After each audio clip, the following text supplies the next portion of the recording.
خاف مقامی، یہ اس کے لیے کہ جو میرے مقام سے جس کو ڈر ہو اور میری وعیدوں سے جو خوف رکھتا ہو. واستفتحوا وخاب كل جبار عنید، فرمایا انہوں نے فیصلہ چاہا تھا. کافروں نے یوں ہی کہا کرتے تھے کہ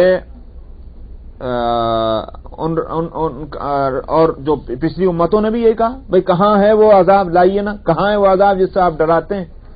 خود نبی کریم صلی اللہ علیہ وسلم کے زمانے کے اندر بھی آخر آ کر مشرکین کہتے تھے کہ صاحب اگر ہم واقعی ہم جو ہیں کافر ہیں، ہم اگر واقعی گمراہ ہیں اور تم ہی صحیح ہو تو پھر اپنے اللہ سے دعا کر لو کہ فیصلہ ہو جائے، آ جائے ہمارے اوپر عذاب. وہ جو قال اللهم ان كان هذا هو الحق من عندك فامطر علينا حجارة من السماء او ائتنا بعذاب اليم. وإذ قال اللهم ان كان هذا، اس وقت کی بات ذرا ذکر یاد کیجئے جب ان کافروں نے کیا کہا تھا. یوں کہا تھا خداوندہ ان كان هذا هو الحق، یہ جو محمد جو باتیں کہہ رہے ہیں اگر یہی صحیح ہیں تو پھر ہم تو پاجی ہیں، بے وقوف ہیں، پاگل ہیں، ہم کو ٹھہرنا ہی نہیں ہے، اس دنیا میں رہنے کی ضرورت ہی نہیں، گویا مذاق اڑانا ہے، یوں سمجھیے. وہ بھی اگر یہ حق ہے فامطر علینا حجارۃ من السماء، تو آسمان سے ہمارے اوپر پتھروں کی بارش کر دیجیے. ابھی اتنا بعذاب علیم، یا پھر کوئی دردناک عذاب دے دیجیے، اگر جن چیزوں سے ڈرا رہے ہیں تو آ جائے، پھر وہ فیصلہ ہو جائے. یہ مشرکین مکہ بھی یہی کہتے ہیں اور پچھلے جو نہ ماننے والے تھے انہوں نے بھی یہی کہا. تو اللہ تعالیٰ ان کی بات بھی نقل کرتے ہوئے ان کو سنا رہے ہیں. واستفتحوا، فیصلہ چاہا تھا انہوں نے تو کیا ہوا؟ وخاب كل جبار عنید، ہر سرکش اور متکبر جو ہے رسوا ہوا. کہ نقصان کس کا ہوا؟ بڑی گردنیں ٹیڑھی کیے ہوئے تھے، ماننے کو تیار نہیں تھے نبی کی بات کو، انہی کا نقصان ہوا، وہی تباہ برباد ہوئے. من ورائہ جہنم، یہ تو دنیا کی تباہی ہے، لیکن مسئلہ اسی پہ تھوڑی ختم ہو گیا. فرمایا اس تباہی کے پیچھے ایک اور تباہی ہے، اور وہ کیا ہے؟ من ورائہ، اس کے پیچھے جہنم ہے. وَيُسْقَى مِن مَّاءٍ صَدِيدٍ، اور جہاں ان کو کچلہو پینے کو دیا جائے گا. صدید وہ دو قسم کی چیزیں کو کہا جاتا ہے. یا تو صدید کہتے ہیں، تلچھٹ جانتے ہیں؟ تلچھٹ کس کو کہتے ہیں؟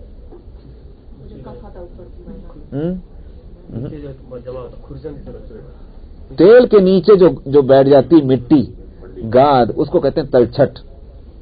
ظاہر ہے وہ کسی کام کی نہیں، پھینکنے کی ہوتی، اس کو بھی صدید کہتے ہیں. اور صدید وہ کہتے ہیں جو پھوڑوں کے اندر سے، زخموں کے اندر سے جو پانی نکلتا ہے اس کو پی، وہ ماء صدید. فرمایا پلایا جائے گا ان کو ماء صدید یتجرعہ ولا یکاد یسیغہ. فرمایا گھونٹ گھونٹ پینا چاہیں گے، ولا یکاد یسیغہ، لیکن حلق سے نیچے اترے گا نہیں. تو آگ کی تپش میں پیاس اور پینے کو ملے گا یہ کچلہو، پینا چاہیں گے مگر حلق سے نیچے نہ اترے گا. یہ ہے وہ جو اس دنیا کی ہلاکت کے پیچھے کی جو ہلاکت ہے جو ان کے لیے تیار کی ہوئی ہے. وَيَأْتِيهِ الْمَوْتُ مِنْ كُلِّ مَكَانٍ وَمَا هُوَ بِمَيِّتٍ، اور فرمایا ایسا لگے کہ ہر طرف سے اب موت آئی موت آئی. فرمایا حالانکہ ان کو موت نہ آئے گی، مرنے بھی نہیں دیا جائے گا. وَمِنْ وَرَائِهِ عَذَابٌ غَلِيظٌ، اور یہی اسی پر ختم نہیں، اس کے پیچھے اور بھی سخت عذاب ہے. یہ تو ہم نے ایک بطور نمونے کے ہم نے ایک بتایا ہے کہ یہ ہوگا، ورنہ یہ کہ اسی پر ختم نہیں ہوگا، ایک کے پیچھے ایک عذاب. کیوں یہ بات اس لیے کہی گئی کہ اصل میں جب آدمی کسی چیز کو بھی یوز ٹو ہو جاتا ہے، عادی ہو جاتا ہے، تو پھر نہ تکلیف رہتی ہے نہ راحت. مثلا تھوڑی دیر کے لیے ایک لمبے عرصے کے واسطے آرام کی زندگی گزرے تو وہ آرام نہیں رہتا. لمبے عرصے تکلیف میں رہے تو پھر وہ تکلیف نہیں رہتی. اس لیے فرمایا گیا یہ نہیں کہ ایک ہی قسم کی تکلیف کنٹینیو ہے تو عادی ہو گیا تو پھر تکلیف نہ رہی. فرمایا نہیں، اسٹیپ بائی اسٹیپ، ایک کے پیچھے ایک نئی تکلیف دی جائے تاکہ تکلیف ختم نہ ہونے پائے. یہ ہے وَمِن وَرَائِهِ عَذَابٌ غَلِيظٌ، ایک سے بڑھ کر ایک سخت عذاب دیا جاتا رہے گا. مَثَلُ الَّذِينَ كَفَرُوا بِرَبِّهِمْ أَعْمَالُهُمْ كَرَمَادٍ اشْتَدَّتْ بِهِ الرِّيحُ فِي يَوْمٍ عَاصِفٍ. یہاں ایک سوال کا جواب ہے، سوال نقل نہیں کیا گیا، جواب سے خود سوال سمجھ میں آ جائے. اور یہ وہ سوال ہے کہ جس کو آج بھی لوگ کرتے ہیں، اور تماشا یہ کہ مسلمان کرتے ہیں، مسلمان جو کہلاتے ہیں وہ بھی ایسے سوال کرتے ہیں. کیا لگے صاحب سمجھ میں نہیں آتی بات کہ لوگ مولوی لوگ یوں کہیں کہ صاحب مومن جو ہے وہ جنت میں جائے گا اور غیر مومن جو ہے وہ جہنم میں جائے گا، حالانکہ کتنے اچھے اچھے کام کرتے ہیں، صاحب غریبوں کی مدد کر رہے ہیں، ہسپتال بنا رہے ہیں، سمجھا، اور دنیا میں غلہ بھیج رہے ہیں، یہ ہو رہا ہے وہ ہو رہا ہے سارے کام، تو چونکہ یہ مومن نہیں ہے لہذا جہنم میں جائیں گے، اور ایک مومن جو ہے کچھ بھی کرتا پھرے وہ جنت میں جائے گا، یہ نہیں سمجھ آتی بات ہے نہیں، یہ ایک سوال ہے، یہاں اس کا جواب دیا جا رہا ہے۔ فرماتے ہیں مثال کافروں کی جو اپنے رب کا کفر کرتے ہیں، ان کی مثال ان کے اعمال کی، اعمالہم، ان کے اعمال کیسے ہوں گے؟ اعمال سے مراد اچھے ہی عمل تو ہیں بھائی، برے عمل کا تو سوال ہی پیدا نہیں ہوتا، اچھے عمل دیکھنے میں جو ہیں ان کی مثال کیسی ہے؟ فرمایا کرامات، رماد کہتے ہیں راکھ، امریکہ میں تو راکھ ہی نہیں ہے، سمجھا، الیکٹرک کے اسٹو، گیس کے اسٹو جہاں راکھ ہی نہیں ہے، اب کیا بتائیں ان بچوں کو کیسی ہوتی راکھ؟ ہاں باربیکیو ہوتی ہے بھائی، ٹھیک ہے، چلیے وہ جو راکھ ہے ایش، وہی ہے رماد۔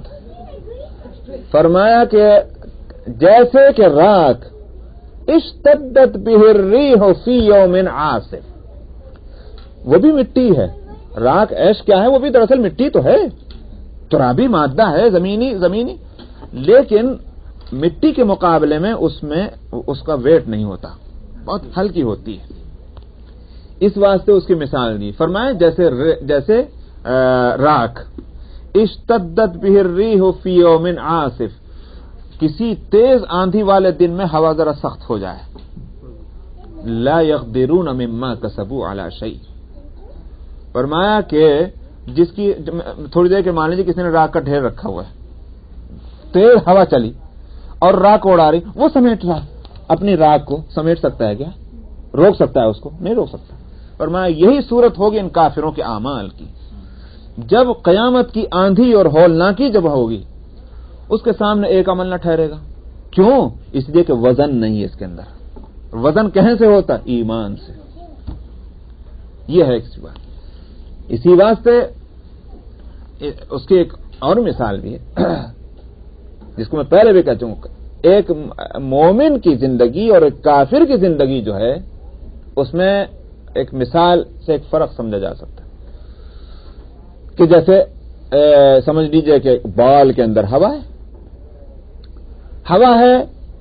تو یہ مقابلہ کرے گی ہر مصیبت کا، یعنی آپ اس کو جتنا بھی پٹخیں گے وہ اپنی جگہ رہے گی، بال ہی ہوگی، لیکن اگر ہوا لیک کر رہی ہے تو پھر وہ کسی مصیبت کا مقابلہ نہیں کر سکتی، اگر آپ ذرا پٹخیں گے وہ پھس ہو جائے گی۔ ایک کافر کے اعمال قیامت کے ہولناکی کا مقابلہ نہیں کر سکتے، لیکن ایک مومن کا ایمان جو ہے وہی ٹھہر سکتا ہے وہاں، اور ظاہر ہے کہ ایمان ٹھہرے گا تو ایمان سے جڑے ہوئے جو اعمال ہیں وہ بھی ٹھہریں گے۔ کرامات اشتدت بہ الریح فی یوم عاصف، تو ایمان جو ہے دراصل وہ اعمال کی روح ہے، اور ہر چیز کی قیمت اس کی روح سے ہے۔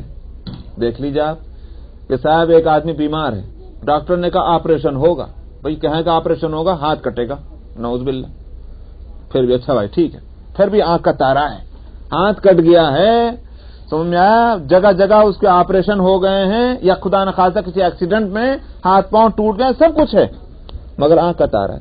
کتنے پیسے خرچ کرنے ہیں؟ خرچ کریں گے تاکہ ٹھیک ہو جائے، قرض لیں گے، ادھار لیں گے، گھر بیچیں گے تاکہ اس کی جان بچ جائے، اور جب اس انسان کی جان نکل جائے اب کیا ہوا؟ ابے جلدی کرو دفنانے کو، جلدی کرو، کیوں؟ اب کیوں نہیں اس کی فکر کرتے؟ اس لیے کہ جان نکل گئی۔ تو انسان چاہے کتنا بھی خوبصورت باڈی ہو لیکن اگر جان نہیں اس کی کوئی قیمت نہیں، اور کتنا بھی بدصورت اور نامکمل ہو اگر روح ہے تو اس کی قیمت ہے۔ ٹھیک اسی طرح سے اعمال میں اگر کوئی کمی بھی رہ جائے، ایمان اگر ہے تو اس کی قیمت ہے، اور اگر ایمان نہیں تو اعمال دیکھنے میں چاہے کتنے بھی خوبصورت ہوں ان کی کوئی ویلیو نہیں۔ ایک مثال ہے۔ اسی طرح سے یہاں فرمایا کہ یہ کیوں کہا گیا؟ ظاہر ہے کہ اس معاشرے کے اندر بھی یہ بات آئی ہوگی، ارے صاحب ہم جو ہیں بیت اللہ کی خدمت کرتے ہیں، حاجیوں کو پانی پلاتے ہیں، کھانا کھلاتے ہیں، ہم سب یہ کرتے ہیں، ہماری ساری نیکیاں برباد ہو جائیں گی تمہاری ایک بات کی وجہ سے۔ یہ تو اجعلتم سقایت الحاج و عمارت المسجد الحرام کمن آمن باللہ والیوم الآخر وجاہد فی سبیل اللہ لا یستوون عند اللہ. یہ ان کی بات نقل کر کے اللہ تعالیٰ نے فرمایا تھا کیا تم نے حاجیوں کو پانی پلانا اور بیت اللہ کی صفائی ستھرائی یہ جو سب کچھ کرتے ہو تم، یہ اور ایمان لانا تم نے دونوں کو ایک برابر کر دیا ہے؟ اللہ کے نزدیک برابر نہیں. تو جب وہ جو بیت اللہ کی خدمت اور حاجیوں کی خدمت، اگر یہ جیسے اچھے عمل بھی اللہ کے ہاں ایمان کے بغیر ان کی کوئی قیمت نہیں ہے تو اور کسی عمل کی کہاں سے قیمت ہوگی؟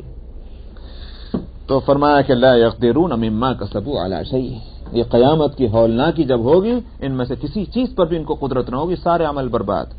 ذالک هو الضلال البعید. اور یہ تو اور بہت دور کی گمراہی ہے. لیجئے صاحب یہ ایک اور ٹکڑا ملا، اور وہ کیا؟ بھئی ایک شخص جو ہے کافر ہے، ساتھ میں گنہگار، مطلب یہ ہے کہ وہ اعمال بھی اس کے خراب ہیں، تو ٹھیک ہے وہ بھی سمجھ سکتا ہے کہ میں برا ہوں، میری نجات کی کیا صورت ہے. دوسرے بھی سمجھ سکتے ہیں کہ بھائی اس کی نجات کی کیا صورت ہے. کافر اوپر سے ظالم اور بد کردار اور فاسق. لیکن جو آدمی کافر ہے مومن نہیں اور کچھ اعمال اچھے ہیں، یہ جو ہے اس کا رستے پہ آنا اور بھی مشکل ہے. کیوں؟ اس بات سے کہ دماغ میں آئی نہیں سکتی بات کہ میری نجات نہیں ہوگی، سمجھ آئی نہیں. اس لیے فرمایا ذالک هو الضلال البعید. یہ تو اور دور کی گمراہی ہے. جس چیز کو ہم اچھا سمجھ رہے ہیں تو وہ اور بری ہی نکلی. تو ایک مومن جو ہے وہ اصل ہے. ذالک هو الضلال البعید. الم تر ان اللہ خلق السماوات والارض بالحق ان یشاء یذهبکم ویأتی بخلق جدید وما ذلک علی اللہ بعزیز. آخر میں پھر ایک تنبیہ ہے. فرمایا کیا تم نہیں دیکھتے کہ اللہ ہی ہے جس نے آسمان اور زمین کو سچائی کے ساتھ حقانیت کے ساتھ پیدا کیا. کیوں؟ کیا مطلب ہے یہاں زمین آسمان کی بات کیسے آ گئی؟ زمین آسمان کی بات اس لیے آئی ہے کہ ان میں سے کوئی چیز ہے بیکار، بے مصرف، بے مقصد، بے حکمت. جب یہ سارا سسٹم جو ہے ایک خاص مقصد کے ساتھ لگا بندھا ہے، اور لگا بندھا بھی کیسا؟ آپ دیکھتے ہیں تھوڑی دیر کے لیے مان لیجئے کہ صاحب گیہوں کا دانہ، کھیت میں گیہوں کا دانہ تیار ہوا ہے. کیا ہوا؟ اس کھیت کے دانے کے وجود میں آنے کے لیے زمین نے اپنی صلاحیت خرچ کی، ہوائیں اپنے وقت پر چلیں، بارش اپنے وقت پر ہوئی، سورج نے اپنی کرنیں چھوڑی، چاند نے اپنی روشنی پھینکی. یہ ساری چیزیں جو ہیں کیوں اس ایک دانے کو تیار کر رہی نہیں کر رہی؟ کیا معلوم ہوا؟ یہاں سے لے کے وہاں تک یہ پورا سسٹم ہے جو ایک دوسرے سے کمبائنڈ ہے، ایک ریلیشن ہے اس پورے سسٹم کے اندر. اتنا حکیمانہ نظام. اب اس میں ایک انسان جو اس پورے سسٹم میں مخدوم بنا ہوا ہے، یعنی یہ ساری چیزیں اس انسان کی خدمت کر رہی ہیں. تو یہ سب چیزیں تو ایک سسٹمیٹک، مگر یہ انسان کہے کہ میرا کوئی مقصد نہیں ہے، میرا کوئی مقصد نہیں، میں اسی زمین میں کھاؤں گا، پیوں گا، گل جاؤں گا، سڑ جاؤں گا، اس کے سوا اور کچھ نہیں. یہ تو عجیب بات ہے. تو میں اس لیے آسمان اور زمینوں کی اس حقانیت اور حکمت اور اس کے پرپس پر تمہارا غور اور فکر ہونا چاہیے، تاکہ تم اپنے بارے میں غور کرو کہ جب ان میں سے ایک چیز کوئی مقصد رکھتی تو تمہارا کیا مقصد ہو سکتا ہے. اب اگر تم اس مقصد کو نہیں پورا کر رہے تو تمہاری سزا بھی ہو سکتی ہے. اس لیے اس سزا سے نہیں بے فکر ہونا چاہیے. فرمایا ان یشاء یذهبکم ویأتی بخلق جدید. اگر تم نہ رستے پہ آئے تمہیں اللہ تعالیٰ اس دنیا سے اٹھا دے، دفع کرے اور ایک اور نئی مخلوق لے آئے تمہاری جگہ. تمہارا پابند نہیں ہے اللہ تعالیٰ. جو اللہ یہ پورے اس سسٹم کو بنا سکتا ہے وہ تمہیں ہٹا کر کے دوسری جگہ ریپلیس کر سکتا ہے. وما ذلک علی اللہ بعزیز. اور اللہ پر یہ بات ذرا بھاری نہیں ہے. وبرزوا للہ جمیعا. اور فرمایا بس یہیں رکھیے اس لیے کہ آگے جو ہے ہاں بس اسی آیت پر رکھیے. آیت نمبر 21.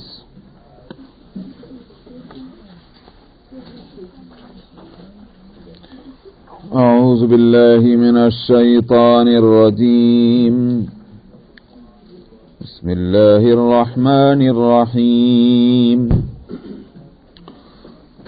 وبرزوا لله جميعا فقال الضعفاء للذين استكبروا إنا كنا لكم تبعا فهل أنتم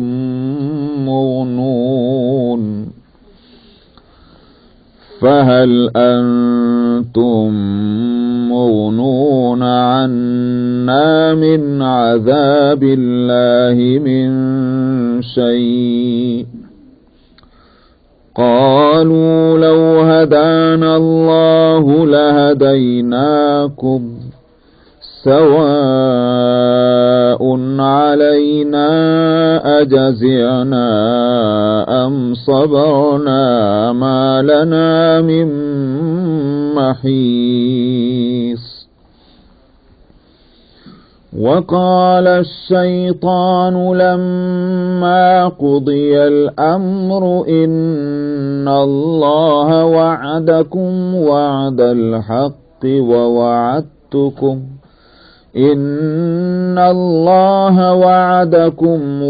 الحق ووعدتكم فأخلفتكم وما كان لي عليكم من سلطان إلا أن دعوتكم فاستجبتم لي فلا تلوموني ولوموا أنفسكم ما أنا بمصرخكم وما أنتم بمصرخي إني كفرت بما أشركتمون من قبل إن الظالمين لهم عذاب أليم. وأدخل الذين آمنوا وعملوا الصالحات جنات تجري من تحتها الأنهار خالدين فيها بإذن ربهم تحيتهم فيها سلام. ألم تر كيف ضرب الله مثلا كلمة طيبة كشجرة طيبة أصلها ثابت وفرعها في السماء تؤتي أكلها كل حين بإذن ربها ويضرب الله الأمثال للناس لعلهم يتذكرون. ومثل كلمة خبيثة كشجرة خبيثة اجتثت من فوق الأرض ما لها من قرار.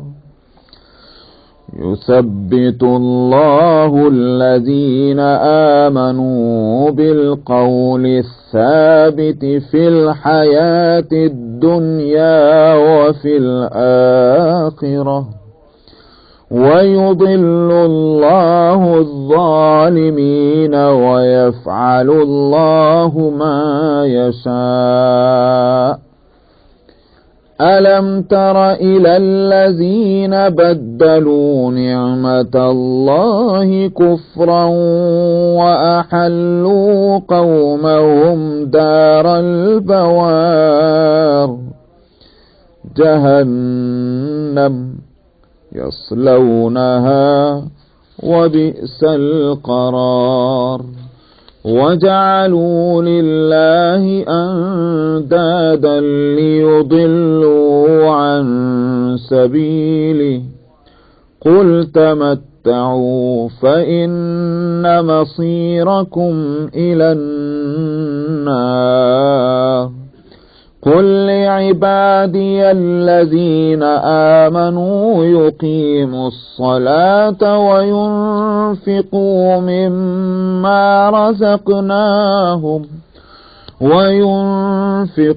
مما رزقناهم سرا وعلانية من قبل أن يأتي يوم لا بيع فيه ولا خلال. صدق الله العظيم.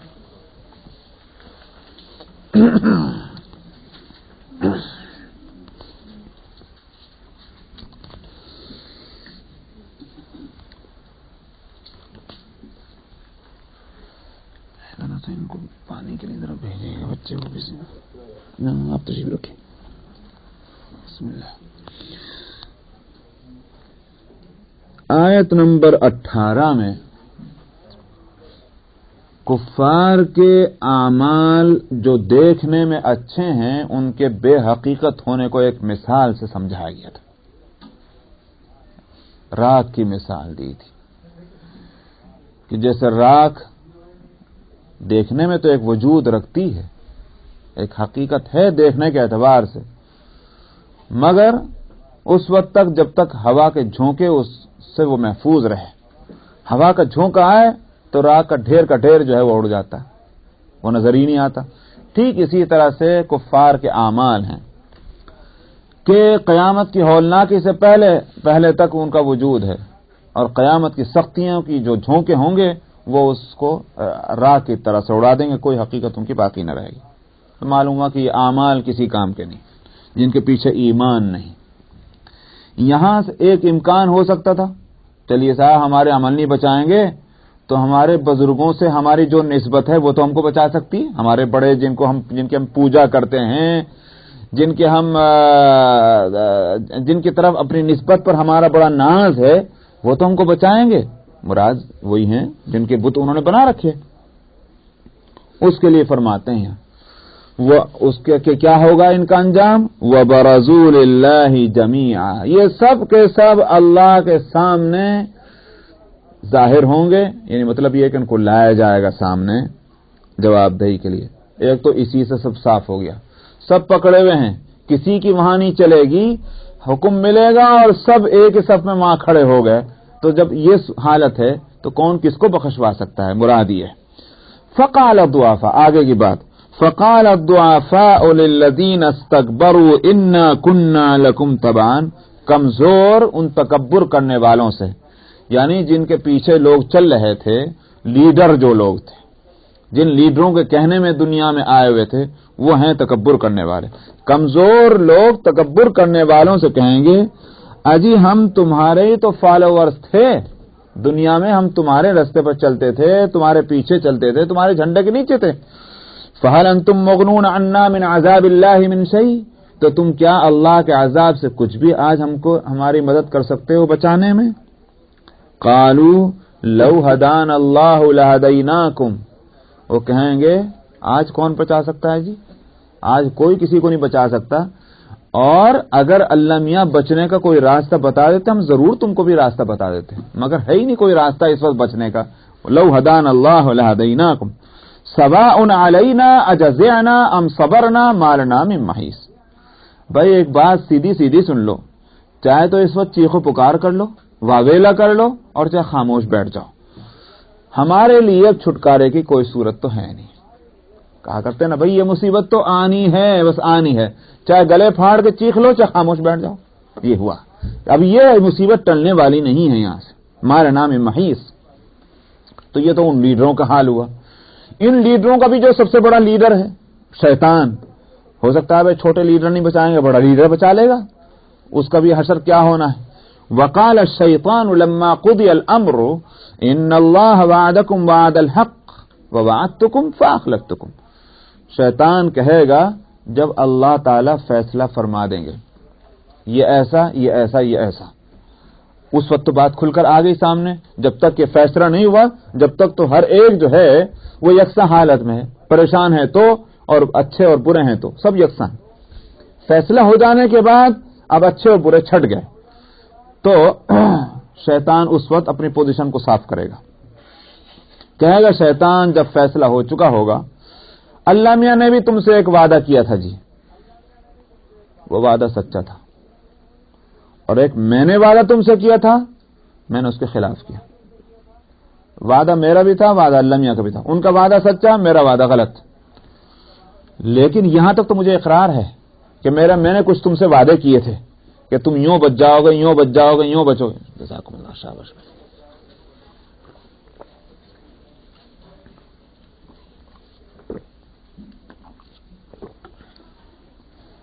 مگر اس کی وجہ سے تم کو یہ حق نہیں پہنچتا کہ تم میری گردن کھینچنے لگو یا مجھ پر ایسی تہمت لگاؤ کہ تم بالکل صاف نکل جاؤ گے، تمہارا کوئی قصور نہیں، سارا قصور میرا ہی ہے، یہ تم کو حق ہرگز نہیں۔ کیوں نہیں؟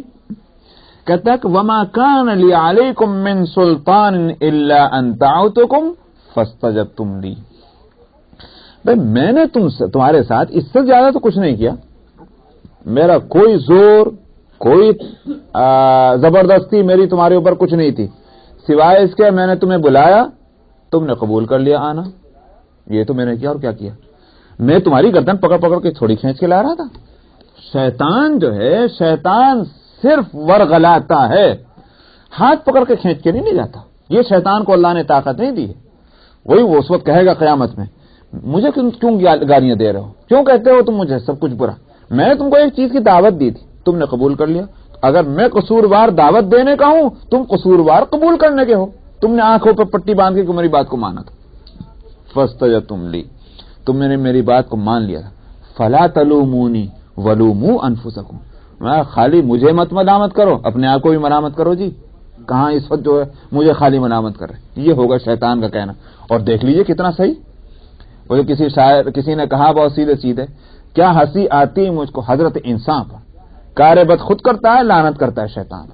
ارے یہ خود ہی جو ہے یہ خود اس کے اندر مادہ موجود ہے برائیوں کے کرنے کا، اور یہ خود لپکتا ہے برائیوں کی طرف۔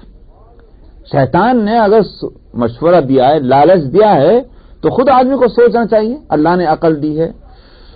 تو شیطان اس وقت صاف کہے گا کہ بھئی اس میں خالی میں قصوروار نہیں ہوں، ما انا بمصرخکم وما انتم بمصرخی، اب نہ تم مجھ پر لعن طعن کرو اور مجھے ذمہ دار قرار دو، نہ میں تمہیں، یا یوں کہیے کہ نہ تم مجھے بچانے والے، نہ میں تمہیں بچانے والا، نہ میں تمہاری مدد کر سکتا ہوں، نہ تم میری مدد کر سکتے ہو۔ اس واسطے میں نہیں مدد کر سکتا، کیا اگر تم مدد کر سکتے ہوتے تو میں پہلے تمہیں پکار لیتا، بھائی میری مدد کو آؤ۔ اور جہاں تک میری تمہاری مدد کرنے کا تعلق ہے، وہ تو یہ ہے کہ یہاں میرا زور بالکل نہیں ہے، اور میں تو ان ساری برائیوں سے میں بیزاری ظاہر کرتا ہوں کہ جو دنیا میں ہوتی رہی ہیں۔ انی کفرت بما اشرکتمون من قبل، یہ جو حصہ ہے آیت کا یہ بہت اہم ہے۔ فرمایا کہ وہ کہے گا کہ میں انکار کرتا ہوں ان باتوں سے کہ تم مجھے جن باتوں میں شریک کرتے تھے، شرک کرتے تھے میرے ذریعے سے، یہ شرک کا لفظ، مجھے تم شریک بناتے تھے جن چیزوں میں، ان سے میں انکار کرتا ہوں۔ تو شرک کے کیا معنی ہے؟ یہاں لفظ ہے اشرکتمونی، تو جو تم میرے ذریعے سے شرک کرتے تھے۔ شرک کے لوگوں نے عام طور پر جو معنی سمجھے ہوئے ہیں وہ یہ ہے کہ اللہ کے علاوہ کسی اور کی عبادت کرنا، یہ شرک کے معنی عوام میں مشہور ہے۔ یہاں ایک سوال اس آیت قرآن کے اس حصے سے جو شیطان کا مقولہ نقل کیا جا رہا ہے، تم نے جو شرک کیا میرے ذریعے سے، میں اس سے انکار کرتا ہوں۔ شیطان کی کون عبادت کرتا ہے؟ کسی کافر سے بھی جا کے پوچھ لیجئے، کسی مشرک سے پوچھ لیجئے کہ تم شیطان کی عبادت کرتے کیا؟ کون کہے گا شیطان کی عبادت کرتا ہوں؟ شیطان سے تو سبھی پناہ مانگتے ہیں، شیطان پر سبھی لعنت بھیجتے ہیں، شیطان کی کوئی عبادت نہیں کرتا۔ پھر شرک کے کیا معنی کہ شیطان کو جو شریک بنایا؟ اصل میں عبادت کے معنی جو ہیں وہ ہم لوگوں نے بہت مختصر اپنے ذہن میں رکھے ہیں۔ عبادت جو ہے وہ پوجا جس کو کہتے ہوں گے وہ جو بھی ہو، لیکن عبادت کا لفظ جب بولا جائے اس میں اطاعت شامل ہے۔ اطاعت جو ہے وہ اس عبادت کا حصہ لازمی طور پر ہے۔ خالی ماتھا ٹیک دینا جو ہے وہ عبادت نہیں ہے، بلکہ ورشپ، پوجا اور اس کے ساتھ اطاعت، فرما برداری، فالو کرنا، یہ ساری چیزیں جو ہیں اس کا نام عبادت ہے۔ اسی واسطے سورہ فاتحہ میں آپ پڑھتے ایاک نعبد و ایاک نستعین، خالی اللہ کی عبادت عام معنوں میں وہ کر کے فارغ ہو جانا وہ نہیں، بلکہ اسی کی اطاعت کرنی ہے، اسی سے مدد حاصل کرنی ہے، اپنا سارا تعلق اسی سے رکھنا ہے۔ یہ ہے ایک بندے اور خدا کے بیچ کا معاملہ، اس کا نام عبادت ہے۔ یہ کہا جائے کہ اللہ میں نماز تو میں آپ کی پڑھوں گا مگر بزنس میں اپنے حساب سے کروں گا، نماز تو میں آپ کی پڑھوں گا مگر میں شادی اپنے حساب سے کروں گا، ظاہر ہے کہ یہ جو ہے یہ عبادت نہیں۔ عبادت جو ہے وہ یہ ہے کہ نماز بھی اللہ ہی کی پڑھنی ہے، اور شادی کرنی ہے تو بھی اللہ کی مرضی کے مطابق کرنی ہے، بزنس کرنا ہے تو بھی اللہ کی مرضی سے کرنا ہے۔ یہ ساری چیز، دوستی اور دشمنی، ساری اس قانون اور قاعدے کے مطابق ہے جو اللہ نے مقرر فرما دی، یہ ہے عبادت۔ اس واسطے شیطان کی باتیں جس شخص نے کسی بھی درجے میں مانی، اگرچہ وہ نمازیں اللہ کے لیے پڑھتا رہا، روزے اللہ کے لیے رکھتا رہا ہو، حج اللہ کے لیے کرتا رہا ہو، یہ سارے کام اللہ کے لیے کرتا رہا، لیکن اور باتوں میں جس نے شیطان کی باتوں کو مانا اور اس کی اطاعت کی، معلوم ہوا کہ اس نے شرک کیا ہے۔ یہ ہوا شیطان کا کہنا۔ قرآن پاک میں اس کو نقل کرنے کے معنی کیا ہیں؟ اس کی کوئی حقیقت ہے، تبھی تو اللہ تعالیٰ اس کو نقل کر رہے ہیں، ورنہ فرماتے جھوٹ کہتا ہے، اس کا نام شرک نہیں، لیکن اللہ تعالیٰ نے اس کا انکار نہیں کیا۔ بتلانا یہی ہے کہ تم دنیا میں جو بات بھی مان رہے ہو تم شیطان کی، چاہے تمہارے پاس شیطان اس شکل میں آئے یا نہ آئے کہ تم یہ سمجھ جاؤ کہ یہ شیطان ہے، لیکن جب خلاف حق کوئی بات تم کرنے جا رہے ہو وہ شیطان کی اطاعت ہے، اور شیطان کی اطاعت شرک کی ایک قسم ہے۔ یہ ہے اس قرآن پاک۔ میں نے کہا کتنی بھاری یہ بات ہے، یہ جو ہم لوگوں کے عوام کے ذہن میں جو بات نہیں، ہم نے شرک کے صرف وہ معنی سمجھے۔ اس لیے قرآنی زبان کے اندر شرک ہے اللہ کے علاوہ کسی اور کی ورشپ، کسی اور کی پوجا، اللہ کے علاوہ کسی اور کی اطاعت اور فرما برداری، یہ ساری کی ساری چیزیں اطاعت۔ مگر یہاں یہ شبانہ ہو جائے کہ اللہ کے علاوہ کا جب ہم لفظ بولتے ہیں تو کیا نبی بھی اس میں شامل ہے؟ نہیں، نبی کی اطاعت دراصل وہ اللہ کی اطاعت ہے، اللہ کے خلاف نہیں ہے۔ وہ من یطع الرسول فقد اطاع اللہ، جس نے رسول کی اطاعت کی اس نے اللہ کی اطاعت کی۔ تو رسول تو یوں کہیے کہ ایک ذریعہ ہیں، ایک واسطہ ہیں اللہ کی اطاعت کے لیے۔ تو نبی آ کر بتاتے ہیں اس طرح سے کام کرو تو یہ اللہ کی اطاعت ہوگی، ہم نے کہا بہت اچھا، اتنا ہی تو ہوا ہے۔ تو اس لیے اصل اطاعت تو اللہ سبحانہ و تعالیٰ کی ہے، تو اس لیے وہ شرک نہیں۔ اس سے بھی آگے بعض جاہلوں نے کہنا شروع کیا کہ صاحب یہ جو تقلید ہے یہ بھی شرک ہے، وہ بھی دھوکہ ہے۔ اس واسطے کہ تقلید جو ہے اس میں بھی جیسے نبی کی اطاعت شرک نہیں ہے، ایسی تقلید بھی شرک نہیں۔ کیوں؟ جو جواب وہاں ہے وہی جواب یہاں، کہ نبی کی اطاعت میں یہ ہوتا کیا ہے کہ نبی یہ کہتا ہے کہ اللہ یہ چاہتے ہیں، تم یہ کام اس طرح کرو گے تو یہ اللہ کی اطاعت ہوگی۔ اور مجتہد ائمہ مجتہدین کیا کہتے ہیں؟ قرآن اور حدیث کی منشا یہ ہے، جو چیز قرآن اور حدیث میں نہیں ہے صراحتاً، جس کا حکم وہ امام مجتہد اپنی صلاحیت اور قابلیت کو استعمال کر کے قرآن اور حدیث میں غور و فکر کر کے ایک مسئلہ نکالتا ہے، اصول مقرر کر کے۔ ہم جیسے لوگ عوام جو ہیں جن کے پاس وہ علم نہیں ہے، وہ صلاحیت نہیں ہے، وہ مہارت نہیں ہے، ہم کیا کرتے ہیں؟ ہم اس کے علم پر، اس کی صلاحیت پر اعتماد کر کے ہم کہتے ہیں کہ بھائی جو تم کہہ رہے ہو تو ٹھیک ہے، ہم مان لیتے ہیں۔ یہی تو تقلید، تو یہ نہ کفر ہے نہ شرک ہے۔ اصل میں عمل کرنا ہے اللہ کے حکم پر، اللہ کے رسول کے حکم پر، لیکن یہ کہ اس کی وضاحت ایک ماہر ہی کر سکتا ہے قانون کی، ہر کس و ناقص میں وہ صلاحیت کہاں ہے کہ قانون کی تشریح کرے؟ اسی کو کہتے ہیں تقلید۔ جیسے ہم دیکھتے ہیں دنیا میں بھی کہ صاحب سپریم کورٹ کے جج جو ہے اس کی رولنگ جو ہوگی وہ ماتحت جو ہے کورٹ کے ججز اس کو لیتے ہیں، نظیر بناتے ہیں، اور اس کا ریفرنس بھی دیتے ہیں کہ بھئی قانون میں کوئی چیز تو نہیں ہے مگر فلانے سن کی فلانے تاریخ میں سپریم کورٹ کی یہ رولنگ آ چکی ہے، لہذا بس یہ فائنل ہے، ہم اسی کو لیتے ہیں۔ ٹھیک اسی طرح سے فقہ اسلامی کے اندر ائمہ مجتہدین کا مقام جو ہے وہ ایسا ہے کہ تمام جو وہ لوگ ہیں کہ جو اس صلاحیت کے اعتبار سے ان سے نیچے درجے کے ہیں، ان کو وہ ان کے اس اجتہاد پر کو قبول کرنا پڑتا ہے، تو وہ شرک نہیں۔ فرمایا یہاں انی کفرت بما اشرکتمون من قبل، میں انکار کرتا ہوں تم نے جو مجھے شریک بنایا تھا پہلے سے۔ ان الظالمین لہم عذاب علیم، فرمایا گیا کہ ظالموں کے واسطے دردناک عذاب ہوگا۔ حاصل یہی ہوا کہ نہ ان کے اپنے اعمال کام آئے جو بغیر ایمان کے تھے، نہ کوئی افراد ان کے کام آئیں گے، نہ خود شیطان جو سب سے بڑی طاقت لیے ہوئے ہے دنیا میں، نہ وہ کام آئے گا۔ پھر کہیں پہ بھروسہ کر رہے، ایمان کے بغیر بچنے کی کوئی صورت نہیں ہے۔ یہ ہے حاصل۔ وَأُدْخِلَ الَّذِينَ آمَنُوا وَعَمِلُوا الصَّالِحَاتِ جَنَّاتٍ تَجْرِي مِن تَحْتِهَا الْأَنْهَارُ، اس کے مقابلے میں یہ 2-4 آیتوں میں جو تذکرہ آیا ہے وہ کافروں کا ذکر آیا ہے، تو کافروں کے ذکر کے بعد مومنین کا ذکر ضروری ہوتا ہے قرآن پاک میں، یہ مومنین کے ذکر کے بعد کافروں کا ذکر آتا ہے۔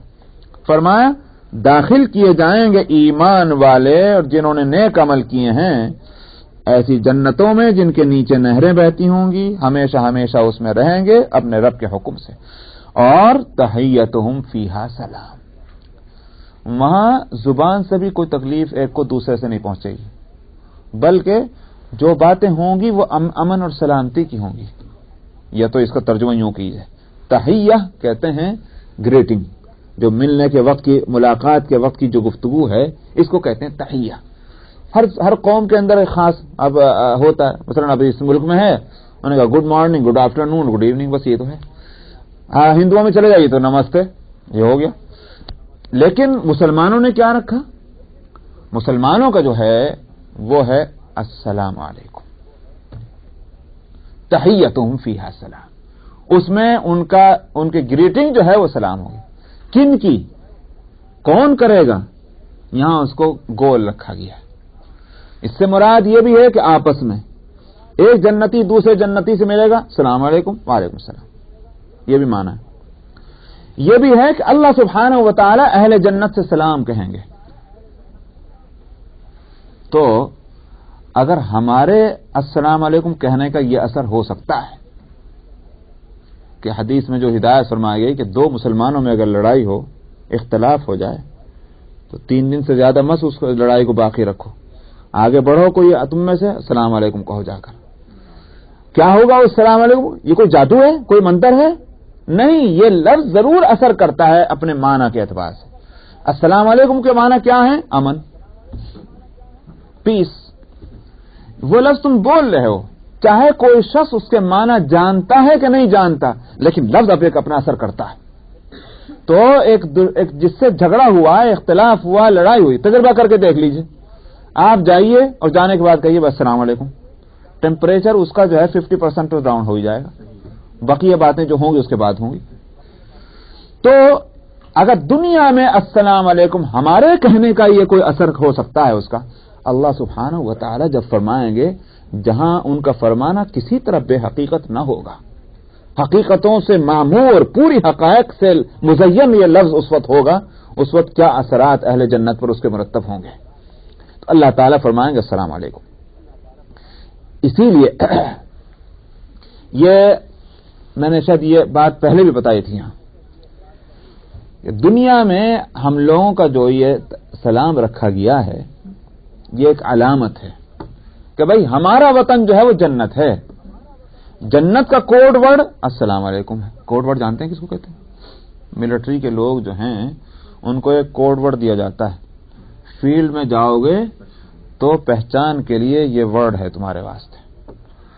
اب اندھیرے میں، اجالے میں جناب گھما گھس کی لڑائی ہو رہی ہے، بھئی یہ کون ہے شخص جو ہمارے برابر میں، دشمن ہے کہ دوست ہے، وہ کوڈ ورڈ یوز کرنا ہے۔ سمجھا؟ یہ بہت پرانی، کوئی ان کی آج کی سائنس کی ایجاد نہیں، بہت پرانی ہے یہ یار۔ وہ کوڈ ورڈ ہی جو ہے وہ یوز ہوتا تھا، اس سے سمجھا جاتا کہ یہ جو برابر میں ہمارے ہے یہ دوست ہے کہ دشمن ہے۔ آپ یہ ساری چیزیں وہ سیرت کی کتابوں میں اس زمانے کی جنگوں میں پڑھیں گے، کیا وہ کوڈ ورڈ ہوتے تھے، مسلمانوں کو بھی دیا جاتا تھا اور دوسروں کو بھی کوڈ ورڈ ہوتے تھے۔ تو اس سے پہچانا جاتا ہے کہ یہ کون ہے، اپنا ہے یا دشمن پرایا ہے۔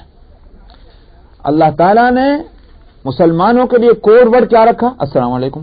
کیا مطلب؟ جب آپ کسی کو کہتے ہیں السلام علیکم، معلوم ہے میں مسلمان ہوں، اب کوئی یوں نہیں پوچھے گا جناب کون ہے، مسلمان ہے کیا؟ اے بے وقوف، میں السلام علیکم تو کر رہا ہوں،